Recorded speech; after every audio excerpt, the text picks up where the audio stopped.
So this is going to be more or less a story about my experiences as a mobile developer over the years. So first of all, I'm Nick Raboy, and I'm a developer out of California. I also run a programming blog where I document a lot of my experiences. And I'm also a NativeScript developer expert, so that's a thing as well. So this is going to be my story. My story started in 2010 when I had first graduated from school. So I started with native development with Java and Android, and I then migrated to hybrid web development with Ionic Framework. And then I went back to native development, but this time with NativeScript. So this is kind of my chain of events, and I know a lot of you may experience those same kind of events in your development careers as well. So first of all, I started with Java and Android. So why did I do that? So first of all, when I graduated from the university, I graduated with a computer science degree, and I did pretty much only Java. I didn't do any C++, I didn't do anything else, just all Java. And you know what? Native Android operates on Java. It uses the JVM. Nowadays, I think they're advertising Kotlin, which I think, and anyone can correct me if I'm wrong, but I think it's a extension to Java. So still under the covers, it's still Java-based. I had an Android device, so I didn't have an iOS device at the time. They were quite expensive, and they still are quite expensive. So I had an Android device. I was already almost there. I knew Java. I had an Android device. And finally, I could afford that one-time Google Play fee. So Google Play then was a $25 one-time fee, and now I think it's still a $25 one-time fee. Right out of school, didn't have a lot of money. It made sense for me. iOS, if you wanted to publish to iTunes, it was a $99 charge per year. So if you didn't have a good idea and you didn't think you were going to make money, that could be a little bit expensive. So fast forward a bit, I actually made a few applications. So on the left, I made an application that I called SpyFi, which is an IP camera application. So I had IP security cameras around my home, and I wanted to interface with them through a mobile app. Back then in 2010, 2011, such a thing, it didn't really exist. So this happened, each camera had an API, and I was able to work over the network and communicate with those cameras. In the middle, I have an application that I called SQL Tool, which allowed me to connect to MySQL databases, Oracle databases, any kind of relational database, and issue queries and do all kinds of database type stuff. It was essentially just a database client. And then on the right, I have an application that I called NetTool. So this application allowed me to check the status of my web servers by pinging them periodically in the background. Each one of those applications still to this day has a 4-star rating or above, with I'd like to say a nice amount of downloads. These are actually Google Play numbers. They are released on Amazon as well, which also supports Android. So for example, the one in the middle actually was the app of the day one day, and it got 85,000 downloads that day. So they worked out for native Android. So each one of those applications took me about 6 months to make. That was the first release on Google Play, which in a typical organization, 6 months isn't so bad to go from zero code to production release. But that wasn't without obstacles. So I did face a few obstacles around my journey. So for one, each one of those 3 applications that I released, they had some kind of network interaction. And with Android, when you work with the network, you can't do that on the main thread. Instead, you have to worry about creating your own threads using asynchronous tasks, just anything to avoid clogging that main thread and causing your application to freeze, because Google and Android, they don't like that. So that was a little complicated. Anyone work with threads in here? Anyone like working with threads in here? Nobody likes working with threads. It's a pain in the butt. Another issue that I had, which I consider an obstacle, is I had to worry about multiple screen orientations. And that wasn't worrying about what the screen density was or the resolution. That was what happens when I switch between landscape mode and portrait mode. So with Android, if you've ever worked, first of all, has anyone worked with Java and Android before? A few. Anyone still working with Java and Android? Or a few. So back then, and I think still now, when you change the orientation of your device, when your app is running, what it does is it destroys your activity and recreates it. So when it destroys that activity and you have threads running in the background, you have to reattach those threads and do all kinds of crazy stuff in order to prevent them from dying or anything that you had on your screen previously to reappear. So it became a stressful experience. And then finally, there was a lot of device and hardware and software fragmentation that I had to worry about with Android development with Java. So for example, this is a screenshot that I took inside of Google Play of SQL Tool. And as you can see, there are quite a few different major versions of Android using this particular application. So what I had to do is I had to figure out how to support these older versions of Android as well as these newer versions that had all these new features that maybe weren't easily available for these older versions. So it was a lot of work. And then there was the issue of, well, there's so many Android devices out there on the market compared to iOS. You have to worry about their hardware specs, their screen resolutions, things like that. Here's a little bit more on threading in case you've never seen the thread before. So this is something that I took off of the Android documentation. It's basically, it's doing some kind of processing on a bitmap image. Let's say maybe it takes 10 seconds to complete. When it's done doing the processing, then it communicates with the main thread to update the screen. Android actually recommends these asynchronous tasks instead of threading, which are a little easier, but not without some pain, because it's a lot of code to be able to do this. You have to worry about creating what's going to happen in the background, what's going to happen pre-processing, post-processing, during the processing. There's a lot of things that you have to consider that aren't as easy as, say, RxJS like Tracy was talking about. So that made me think, well, I need a better solution. It's taken me a lot of time to release updates to my Android applications in the App Store. It's a lot of pain dealing with threading, a lot of nonsense with screen orientation. So I figured, you know what, I'm going to look for another way. So that brought me to Ionic Framework of all things.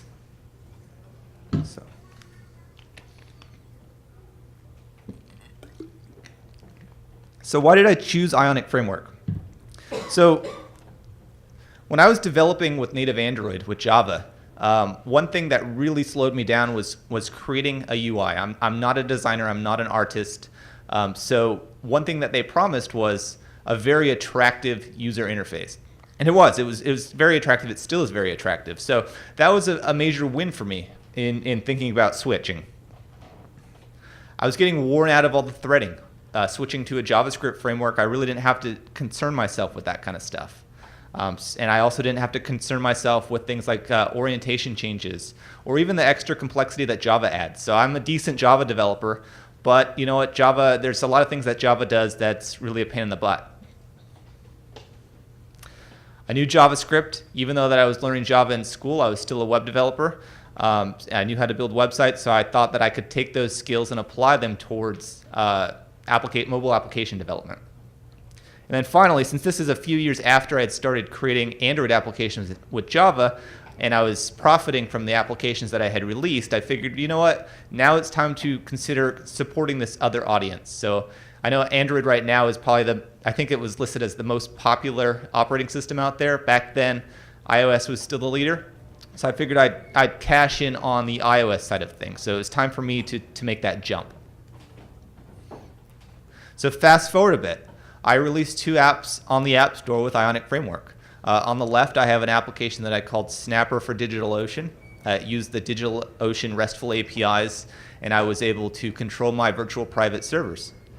On the right, I have an application that I called OTP Safe, which is a time-based one-time password manager, kind of like Google Authenticator, but I added some stuff like device synchronization that Google Authenticator didn't offer. As far as those go, they weren't out as long, but they both did particularly well in the ratings. The one on the right is a little skewed because I had some friends uprate it. But for the most part, they came out well. The thing is that those took me only 2 weeks compared to the 6 months that Android with Java took me. So that's a significant step up. I didn't have to spend as much time developing these applications. And this was for both Google Play, the Amazon App Store, and iTunes.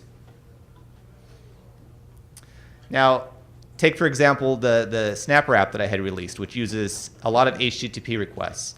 Since I was using AngularJS, I was able to use the HTTP service and I was able to just issue a request and work with promises. So did it succeed or did it fail? If I were to do the same thing with Android, they recommend a library called Volley, which isn't too painful as far as how complicated it is, but it is a lot of code that you have to write in comparison to the JavaScript alternative. And then let's say I wanted to consider Swift or Objective-C at the time too, instead of, say I wanted to go just all native with the native languages. I could do something like this. And the reason why I put this slide, I didn't actually do any Swift, I didn't actually do any Objective-C, but say I wanted to. Now if I wanted to maintain those two platforms, it'd be a lot of work because I have to maintain whatever Android's using and whatever iOS is using. So what were these obstacles that I faced in Ionic Framework? Because it didn't come as the magic fix-all solution to me. It covered some things that Android with Java was particularly hard to do. But for one, the plugin support for Ionic Framework, which uses Apache Cordova under the covers, it wasn't up to par. So there's a lot of plugins out there for Apache Cordova. The problem with it is a lot of them are dead plugins. And then a lot of the plugins out there don't accomplish everything that you need. And you could always go ahead and make your own plugins, but then you have to go write Java or Objective-C or Swift or anything like that, which I didn't really want to do. Another thing that I had to deal with Ionic Framework was it was a constantly changing framework. When I released those apps in several weeks, and then I had to go back a month later to make changes, well, the framework had changed, and nothing that I had created previously worked again. So it was difficult in that sense. Another issue, and this was probably one of the biggest deciding factors for me, was performance. So I went from this native Java Android application, which had buttery smooth performance, into a very unpredictable kind of hybrid web application. And I wasn't alone. People on Twitter, people on the Ionic Framework, GitHub, they all have this constant opinion about it being very slow on Android. So it wasn't just me being overly, don't know the term I'm looking for, just too sensitive, sure, yeah. Bitchy? Yeah, sure, I'll take that. But yeah, so it wasn't just me. So why was it slow? Why was Ionic Framework application slow? The answer was because these applications are working in a web view. So a web view is a component. So it's a native component, but what you're doing is you're rendering your own HTML components inside of a component. So that adds an extra layer, which tends to really slow things down. And that really makes performance unpredictable. There's another thing that really was a turnoff in my development with Ionic Framework. They really pushed this tool called ng Cordova. So what this was a wrapper for Apache Cordova plugins. This allowed me to take those JavaScript plugins and wrap them, make them more AngularJS friendly. And that's great because working with AngularJS and AngularJS at the same time was definitely easier than working with AngularJS and just plain JavaScript. The problem with this is there's a lot of moving pieces in this sense. So now you have Apache Cordova, you have Apache Cordova plugins, you have ng Cordova, Ionic Framework. You got so many moving pieces. So what happens when one of them changes? Does everything break? In my case, yeah, it did break. So whenever an Apache Cordova plugin changed, ng Cordova wouldn't be updated in time, or who knows what the reason was, but my application wouldn't work in some sense. If you've ever looked at the latest version of Ionic, they're advertising Ionic Native, which is in a sense the same thing. It's just an Angular wrapper, but uses the newest version of Angular. So that made me think, well, I need a better solution. So I've already spent a few years on Android with Java. I spent at least a year with Ionic. I need a better solution, something that solves all of these these lingering problems. So I discovered NativeScript. So why NativeScript? So for one, I already experienced that buttery smooth performance of Android with Java. I needed to come back to that. That was very important to me. I wanted a framework with stability. I had been looking at NativeScript for a little while. From looking at it, I noticed that it wasn't changing between the minor release builds. So I understand when there's big changes when you release 2 to 3 or 3 to 4, things like that. But when you're doing like 0.6 changes, the whole framework shouldn't break your application. And I noticed that this was not the case with NativeScript. I was already familiar with AngularJS, so I wanted to continue down that road of Angular development. I had looked at React Native. I looked at React.js, which is also a native platform, same with Xamarin. But the problem with that is I didn't really care for React.js. Nothing wrong with React Native, nothing wrong with Xamarin. I just didn't know those technologies. I was already too far in the hole for the Angular ecosystem. And then I needed to keep up with the Android and iOS releases. I was already sucked into releasing for both Android and iOS at this point. So I wanted to continue down that line, which NativeScript had offered me. So why is NativeScript so much faster? And you've probably heard this so many times at this conference. So like I said, Apache Cordova, you're doing components inside of a WebView component. With NativeScript, you're kind of mapping those components. So if you're creating a list view in NativeScript, well, that creates a list view in Android, a list view in iOS. It doesn't create a list view inside of a web browser. So you're not building these web applications for mobile. So fast forward a bit. I release an application on Google Play and iTunes called Solar Flare for Cloudflare. So it uses the RESTful APIs of Cloudflare, which is that reverse proxy CDN tool. It still maintains above a 4-star review. It has around 1,000 downloads. And I like to think it works out quite well. It was built with Angular. It's fast. It has a very attractive UI because NativeScript has a very nice theming component.